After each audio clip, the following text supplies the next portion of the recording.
जय हिंद दोस्तों, कैसे हैं आप लोग। उम्मीद करते हैं कि आप लोग अच्छे ही होंगे, अपने और अपनों का ख्याल रख रहे होंगे। मैं फिर से ओझा सर 45 चैनल पर आपके सामने उपस्थित हूँ। हमने कल एक छोटा सा वीडियो बनाया था, आपने देखा होगा कि जीडीएस को फॉर्म को लेकर के एक छोटा सा वीडियो हमने बनाया था कि ये वैकेंसी निकलने वाली है। आप लोग पहले ही जानते हैं कि इस चैनल पर जो भी न्यू वैकेंसी आती है, चाहे वो ऑफलाइन आए चाहे ऑनलाइन आए, उसके बारे में लाभ हानि, उसके छोटे छोटे चीज़ों को इस चैनल पर बताया जाता है। तो मैंने आकर के इस चैनल के माध्यम से आप लोगों को ये बताया था कि एक जीडीएस का फॉर्म आया है, ग्रामीण डाक सेवक जिसको कहते हैं, 21,000 प्लस वैकेंसी है, उसकी वैकेंसी आई है, उसको जाकर भर दीजिए आप लोग। तो सबसे ज़्यादा अगर कमेंट किसी बच्चों का आया, सबसे ज़्यादा अगर कोई मैसेज किया तो मैसेज ये था कि सर इस स्टेट से मैं हूँ, इतना परसेंट है, भर दूँ। सर इस स्टेट से हूँ, इतना परसेंट है तो भर दूँ। तो उसके लिए मैं आपके समक्ष एक ब्यौरा लेकर आया हूं, वो आपके समक्ष रखूंगा। देखिए इसमें कई लिस्टें निकलती है, एक लिस्ट नहीं, कम से कम 7-8 लिस्टें निकलती है।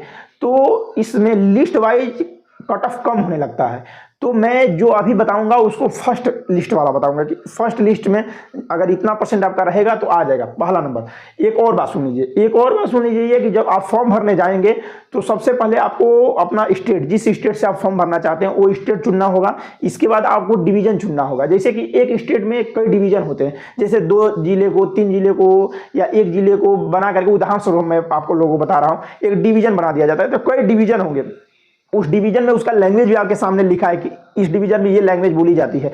इसके बाद उसमें आप देख लीजिएगा कि इसमें कौन पोस्ट ऑफिस है, उसमें सीट खाली है कि नहीं है, उस तरह आप फॉर्म भर सकते हैं। सबसे पहले कि आप राजस्थान के हैं और सोचेंगे कि बिहार में भर दें, तो भर तो सकते हैं, लेकिन आपको बहुत दिक्कत परेशानी का सामना करना पड़ेगा। अगर सिलेक्शन हो जाएगा तो नौकरी फिर कैसे करेंगे आप।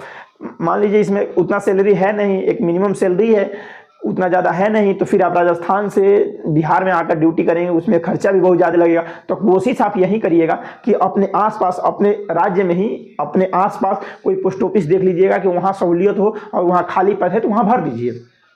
बिना लाव लपेट की बात की हुए सीधे मुद्दे पर बात करते हैं। अगर इस चैनल को आप सब्सक्राइब नहीं किए हैं तो सब्सक्राइब कर लीजिए, क्योंकि जो जितनी भी ऑफलाइन या ऑनलाइन वैकेंसियाँ छोटी मोटी जो भी आएगी, मैं उसके बारे में एकदम बारीकी से आपको समझाऊंगा। चाहे वो कितनी भी छोटी वैकेंसी क्यों ना हो, उसको लाभ, उसके हानि को बताऊंगा। और जैसा नहीं, मैं ये भी बताता हूं कि आपको फॉर्म भरना चाहिए, ये फॉर्म की नहीं भरना चाहिए। आप ये फॉर्म अगर भर रहे हैं तो मैं आपकी सहूलियत के लिए यही कहूँगा कि आप अपने स्टेट में फॉर्म भरिएगा, अपने स्टेट में अपने डिवीजन में फॉर्म भरिएगा, अच्छा रहेगा आपके लिए। बिना लाव लपेट की बात करिए, सीधे मुद्दे पर बात करें। वीडियो अच्छा लगे तो चैनल को सब्सक्राइब कर लीजिएगा। सब्सक्राइब करने से ये फायदा होगा कि कोई भी वीडियो हम डालेंगे तो सबसे पहले नोटिफिकेशन आपके पास पहुंच जाएगा। ये एक वीडियो नहीं, इस तरह के कई वीडियो आते हैं। हर वैकेंसी जब आती है तो मैं इस तरह का वीडियो इस चैनल पर लेकर आता हूं, तो उस वीडियो को भी आप देखना मत भूलिएगा। आइए बिना लाव लपेट की बात करिए, सीधे मुद्दे पर बात करते हैं। जीडीएस का कट ऑफ कितना जाएगा। जो जीडीएस की वैकेंसी 21,000 प्लस आई है, 21,000 जो प्लस वैकेंसी आई है, उसका कट ऑफ कितना जाएगा। देखिए अगर आप वेस्ट बंगाल से भरते हैं, जैसे मान लीजिए कहीं और के रहने वाले कहीं और, तो मैं तो जो सलाह दे दिया हूँ आपको अच्छा लगे तो ठीक है, नहीं है तो भी ठीक है।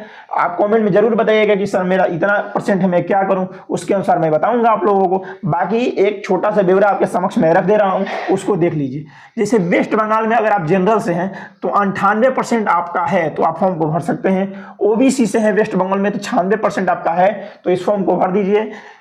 फर्स्ट लिस्ट वाला बता रहे हैं, फर्स्ट लिस्ट में अगर जैसे इसमें 8-9 लिस्ट बनता है, निकलता है, तो इसमें हम फर्स्ट लिस्ट में बता रहे हैं कि अगर फर्स्ट लिस्ट में आपका नंबर नाम चाहिए तो इतना नंबर है तो आपका निकल जाएगा। इससे कम है तो भी निकलेगा, लेकिन फर्स्ट लिस्ट में इतना रहेगा कम से कम, कटम मानकर चलिए।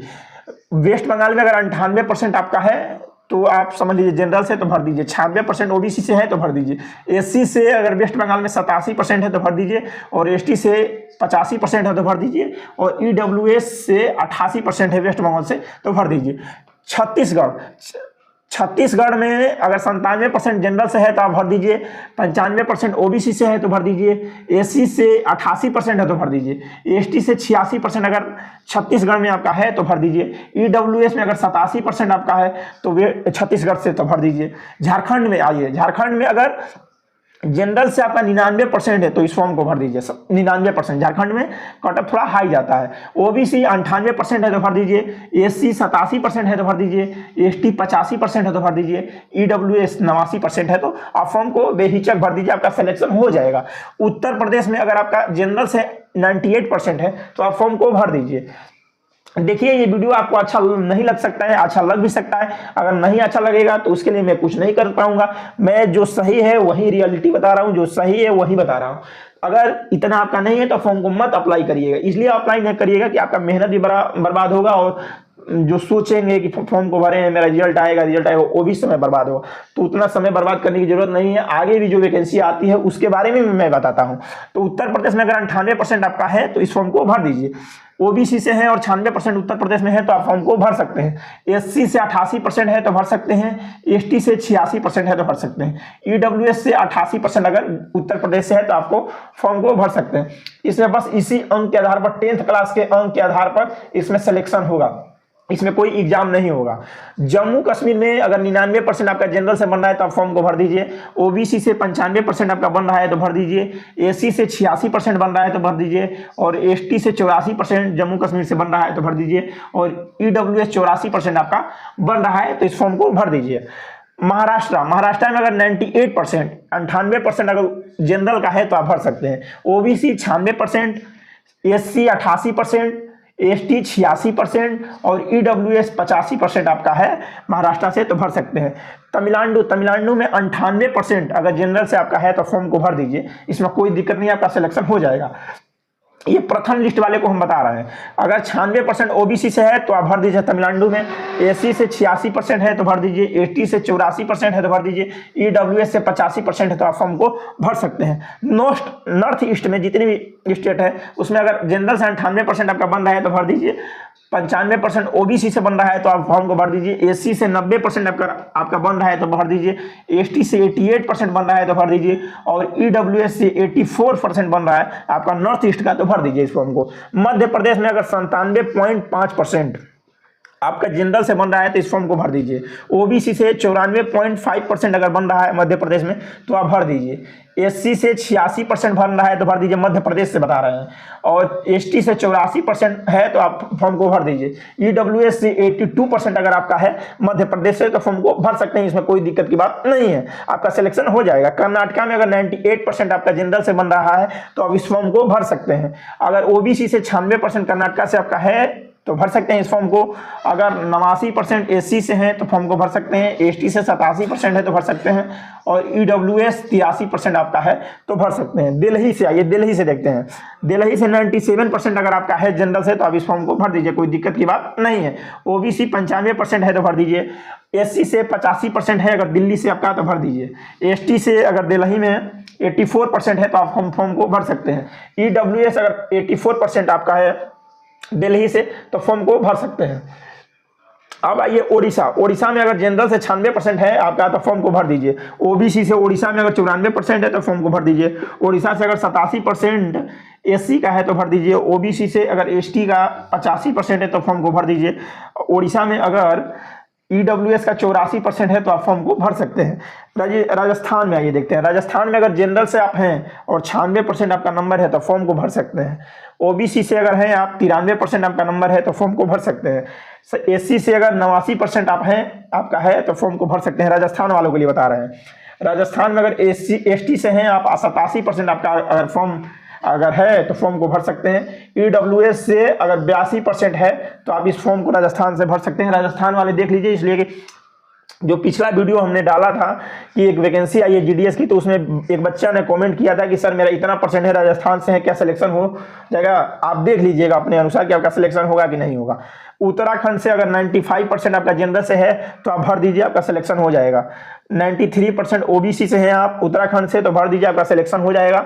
एससी से अगर 85% आप उत्तराखंड से है तो भर दीजिए, आपका अप्लाई हो जाएगा नौकरी। उत्तराखंड से अगर 83% एसटी से है तो आपका नौकरी हो जाएगा, और 82% अगर ईडब्ल्यूएस से है तो आपकी नौकरी हो जाएगी। मैं फिर बता रहा हूं कि ये सिर्फ फर्स्ट लिस्ट का है, इसमें से 7-8 लिस्ट निकलता है। ये मैं सिर्फ फर्स्ट लिस्ट के लिए बता रहा हूँ। पहला लिस्ट जो निकलेगा उसका ये कटअप है। इसके बाद जो सेकेंड थर्ड जितने निकलते हैं लिस्ट उसमें कटअप गिरती जाती है।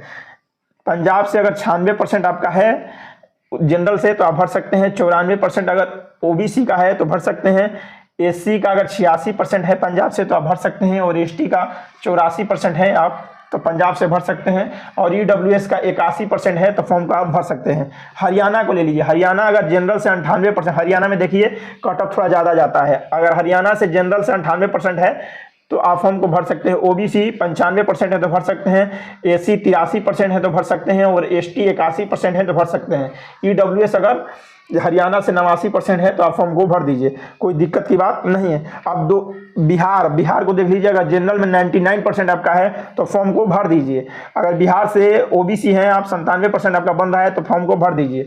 86% एससी से बन रहा है तो आप फॉर्म को भर दीजिए, और एसटी से 84% बन रहा है तो भर दीजिए, और ईडब्ल्यूएस से 88% अगर आपका बन रहा है बिहार से तो भर दीजिए। हिमाचल से अगर 97% जनरल का आपका बन रहा है तो भर दीजिए। हिमाचल में अगर 95% ओबीसी का बन रहा है तो भर दीजिए। एससी का 87% और एसटी का 85% और ईडब्ल्यूएस का 85% है आपका तो फॉर्म को भर दीजिए। तेलंगाना का अगर 96% आपका है, तेलंगाना देखिए 2-3 स्टेट बता रहे हैं जो इस वीडियो में नहीं है, मैं अपने मुंह से बता रहा हूँ, उसको देखिएगा। तेलंगाना में अगर जनरल से 96% आपका है तो इस फॉर्म को भर सकते हैं। ओबीसी से 94% है तो भर सकते हैं। अगर 86% है तेलंगाना से एससी का तो भर सकते हैं, 85% है तो एसटी का भर सकते हैं, और ईडब्ल्यूएस का 88% अगर है तेलंगाना से तो आप फॉर्म को भर सकते हैं। आंध्र प्रदेश में आ जाइए, आंध्र प्रदेश में अगर 94% जनरल से है तो भर दीजिए, 92% ओबीसी से है तो भर दीजिए, 87% अगर एससी से है भर दीजिए, और 86% एसटी से है तो भर दीजिए, और ईडब्ल्यूएस से 81% है तो फॉर्म को भर दीजिए। आसाम में देखिए, आसाम में अगर जनरल से आप हैं और 97% आपका बन रहा है तो फॉर्म को भर दीजिए। ओबीसी से हैं तो 95% है तो भर दीजिए, और 85% एससी से है तो भर दीजिए, और एसटी से 82% है तो आप फॉर्म को भर दीजिए। ईडब्ल्यूएस से 82% अगर आपका बन रहा है आसाम से तो फॉर्म को भर दीजिए। देखिए आपके समक्ष एक छोटे से छोटे जितने भी राज्य हैं, छोटी छोटी चीज़ों को भी हम आपके समक्ष रखे हैं। ये मत जानिएगा कि यही कटअप जाएगी, ये फर्स्ट लिस्ट की बता रहे हैं कि अगर प्रथम लिस्ट में अगर जिसका नाम आएगा तो इतने कटअप पर कम से कम आएगा। अगर जैसे जैसे लिस्ट बढ़ती जाएगी वैसे वैसे कटअप नीचे गिरता जाता है, तो इसमें 5, 6, 7 लिस्टें आती है, इसमें कोई दिक्कत की बात नहीं है। कोई भी वैकेंसी आती है तो मैं उसके छोटे से छोटे बारीकी चीज़ों को भी बताता हूं, इसीलिए इस चैनल को सब्सक्राइब कर लीजिए। लाभ और हानि दोनों को बताता हूं, और लाभ हानि को नहीं बताता हूं, ये भी मैं बताता हूं कि आपको उस फॉर्म को भरना चाहिए कि नहीं भरना चाहिए। ये ठीक फॉर्म है, आप भर सकते हैं, कोई दिक्कत की बात नहीं है, लेकिन कोशिश कीजिएगा कि मैं अपने ही स्टेट में रहूँ। इसी के साथ इस वीडियो को समाप्त करते हैं। अगर ये वीडियो आपको अच्छा लगे तो इस वीडियो को लाइक कर दीजिएगा, चैनल को सब्सक्राइब कर दीजिएगा, और इसी तरह का वीडियो आगे पाने के लिए चैनल को सब्सक्राइब कर दीजिए। इसी के साथ इस वीडियो को समाप्त करते हैं। नमस्कार, जय हिंद।